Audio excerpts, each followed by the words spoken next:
Hello everyone, কেমন আছো সবাই? আশা করি সকলেই খুব ভালো আছো আর আমিও বেশ ভালোই আছি। তো সকালবেলা ঘুম থেকে উঠে সব ব্রাশ ট্রাশ করে খাওয়া দাওয়া করে নিয়েছি।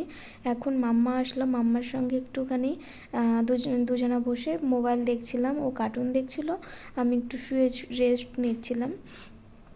তো যাই হোক, আমি যখনই ক্যামেরাটা ওর কাছ থেকে মোবাইলটা নিয়ে ক্যামেরাটা অন করলাম, ও দেখি যে ওইভাবে মোবাইলের দিকে তাকিয়ে আছে আর বারবার বলছে আমার দিকে দেখাও, আবার করো, আবার করো, আবার ভিডিও করো। আমি ওকে বলছিলাম যে বলো যে হ্যালো গাইস, কেমন আছো। তো যাই হোক, দেখো এদিকে আমাদের বাড়িতে আছে কত মানুষ। বাইরে কিন্তু বৃষ্টি হচ্ছে, প্রচণ্ডই বৃষ্টি হচ্ছিল সকালবেলার থেকে।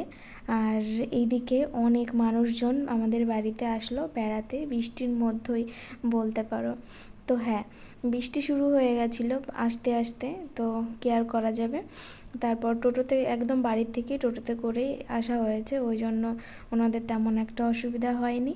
আর হ্যাঁ, এই ভিডিওটা আমি করেছি 3-4 দিন ধরে, একটু একটু করে ভিডিও ক্লিপ নিয়ে রেখেছি, তারপরে সেটাই এখন এডিট করে তোমাদের সঙ্গে শেয়ার করব।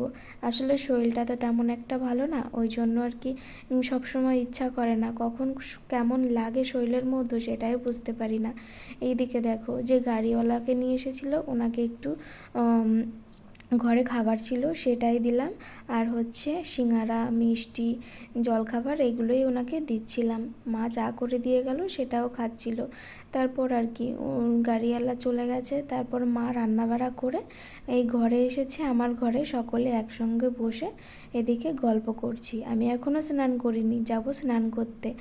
আর ওই যে পুচকু দুটো এসেছে, মামার মেয়ে, দুই বোন, ওকে মানে আয়েশা, ওদের পেয়ে এত খুশি, এত আনন্দ, এদেরও খুব আনন্দ হচ্ছে ওকে পেয়ে। তো যাই হোক, ওরা আসার আগে আমি ওকে বলেছিলাম জানো আজকে প্রীতি আসবে, বলছে প্রীতিকে ফোন করো। তো ওইদিকে স্নান টান করে দেখো, ওটা হচ্ছে তার পরের দিনকারের ভিডিও। আমরা সকলে ভাত খেতে বসেছিলাম, তো তখন একটু ভিডিও ক্লিপ নিয়ে রেখেছিলাম।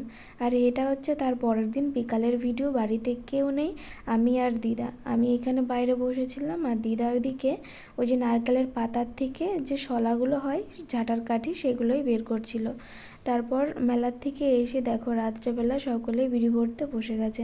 এদিকে সকলে বিড়ি ভরছে বসে, আর আমি কি করব, আমি তো বিড়ি ভরছি না, আমি একটু ঘরে শুয়ে আছি, আবার একটুখানি বাইরে এসে বসছি। আর আমার দাদু দিদা যখনই কেউ আসে না, তখনই আমাদের বাড়ি যখনই বিড়ি ভরা হয়, তখনই কিন্তু সকলে একসঙ্গে বসেই কাজ করে, বিড়ি ভরে। ওনারাও আমাদের মা আর বাবার সঙ্গে ওই বসেই বিড়ি ভরে। আর আমি মায়ের পিছনে এসে আবার একটু বসেছিলাম। ভাই গেছে চা করতে, এই যে চা করে নিয়ে এসেছে, এখন সকলে বসে এখন চা খাচ্ছে।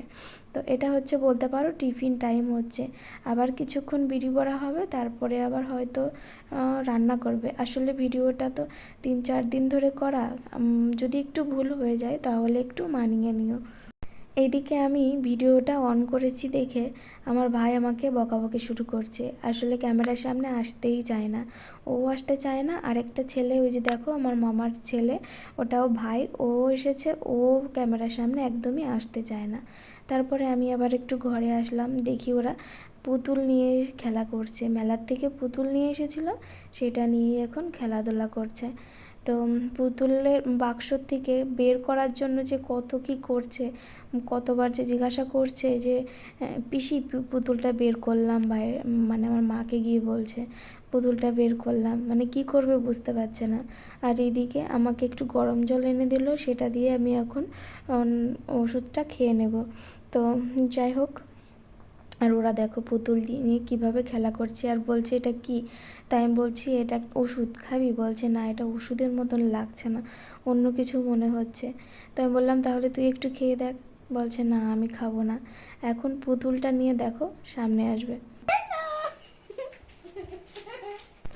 এটা হচ্ছে পরের দিন সকালকার ভিডিও। আসলে সকালবেলা আমি একটু লেট করে ঘুম থেকে উঠি, ওই জন্য বিছানাগুলো গোছাতে অনেকটা লেট হয়ে যায়। আমি ঘুম থেকে উঠি অনেকটা লেটে, আর আমার ভাইয়েরাও অনেকটা লেটেই ঘুম থেকে ওঠে। তো ওই জন্য ওইদিকে দেখো রান্নাঘরের তোড়জোড় চলছে, আর এইদিকে ঘরে সব কাজবাজ চলছে। এক বোন ঘর ঝাড় দিচ্ছে আর একজন বিছানা তুলছে। তো আমি আবার ভাবলাম আমার জামা কাপড়গুলো খাটের চারিপাশ দিয়ে এলোমেলো হয়ে আছে। আসলে যেদিন ওরা বেড়াতে এসেছে সেই দিন থেকেই বৃষ্টি শুরু হয়েছে, লাগাতার 2-3 দিন তো বৃষ্টি হয়েছে। আসলে বৃষ্টি হলে না জামা কাপড় নাড়া, এত লোকজনের জামা কাপড় নাড়ার খুব অসুবিধা হয়ে যায়। ওই জন্য আর কি জামা কাপড়গুলো খাটের সঙ্গেই মেলা থাকে। তো শুকিয়ে গেলে ফ্যানের নিচে তো থাকে, শুকিয়ে গেলে সেগুলো ভাঁজ করে এই যে এখন রেখে দিচ্ছি। আর এইভাবেই রাখা হয় ভাঁজ করে, মানে ফ্যানের নিচে শুকিয়ে। তো এখন যেহেতু অনেকগুলো লোকজন, জামা কাপড় নাড়তে খুবই অসুবিধা হচ্ছে বৃষ্টির মধ্যে। 2-3 দিন পর আজকে রোদটা বেশ মোটামুটি ভালোই উঠেছে বাইরে। এই মোটামুটি একদম যে ভালো উঠেছে সেটা না। এদিকে মার রান্না কমপ্লিট, ভাত বেড়ে দিচ্ছে আমাদের জন্য। ডিম সিদ্ধ আর হচ্ছে পটল ভাজি, আর কিছু একটা ছিল, মুই কচুর তরকারি, এমন কিছু একটা ছিল। তো দেখো আমরা সকলে এখন কাজ সেরে চলে এসেছি 3 জনা খেতে। তো ওইদিকে ওরা 2 বোন আসলো, আমি এসে চেয়ারে বসে আছি। আর এইদিকে সন্ধ্যাবেলা আমরা লুডো খেলতে বসে গেছি। এটা হচ্ছে সন্ধ্যাবেলার ভিডিও।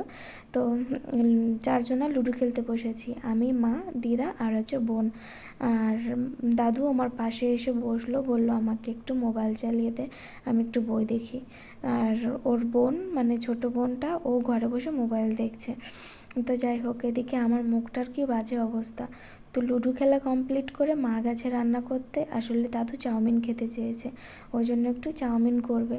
আর এইদিকে শশাগুলো প্যাকেটেই পড়ে আছে, শশাগুলো যে কাটবো, কাটার আটকে খাওয়াই হচ্ছে না।